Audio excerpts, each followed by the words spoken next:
Kita po natin na sa Doppler radar ng Pag-asa dito sa Aparis Station ay nakikita na nga yung sentro ng bagyong Sinando ay patuloy na kumikilos patungo dito sa may bandang Babuyan Island. At dito naman sa ating latest satellite imagery, makikita natin yung malawak na kaulapan na dala ng bagyong Sinando ay umaabot hindi lamang sa Northern Luzon kundi maging ilang bahagi ng Central Luzon. Kanina alas 10 ng umaga, ang mata ng super typhoon na Sinando ay tinataya nating nasa layong 110 kilometers na lamang ang layo silangan ng Calayan, Cagayan.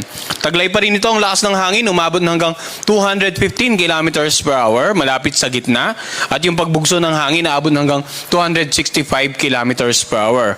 Sa kasalukuyan, kumikilos ito pakanluran sa bilis naman na 20 kilometers per hour.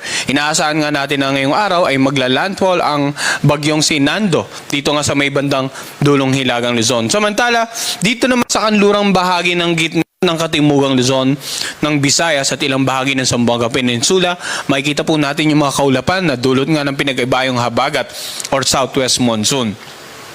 Ano nga ba inaasahan natin pagkilos ng bagyong Sinando in the next 24 hours as well as in the next 3 to 4 days?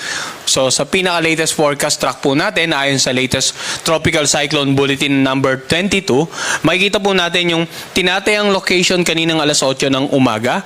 At mamayang gabi nga, inaasahan natin na yung sentro or yung mata ng super typhoon na Sinando nakalagpas na ng Babuyan Group. And then bukas ng umaga, in the next 24 hours, inaasahan natin itong tuluyan ng lalabas ng ating Philippine Area of Responsibility. So, ang critical, gaya yung binabanggit natin ng mga nagdaang press briefing po natin, yung ngayong araw, sapagkat, yun nga, sa pagitan ng 12 to 5 in the afternoon, inaasahan natin na tatawirin at tuluyan ng lalagpas yung sentro ng Super Typhoon Nando dito sa may bandang extreme northern Luzon area. Pansinin natin yung area probability, no? Either dito sa Babuyan Island or Calayan Island tumama or sa karagatan sa paligid ng maliliit na isla nito. Ganun pa man, ilang araw na tayo nabibigay abiso na dapat maganda po yung mga kababayan natin, no? Hindi lamang sa mga lugar na tatamaan or dadaanan ng sentro, kundi sa mga lugar na may wind signal na babanggitin naman natin maya-maya. Sa darating na Miyerkules ng umaga, inaasahan natin na nandito na siya halos sa coastal waters, southern part ng China. So malayo na sa anumang bahagi ng ating bansa. At sa darating naman na Huwebes ng umaga, ay halos nandito na siya sa may bandang approaching the eastern seaboard of Hanoi, Vietnam. So kung titingnan natin all throughout the forecast period, yung talagang critical na pagkilos ay yung ngayong umaga hanggang bukas ng umaga.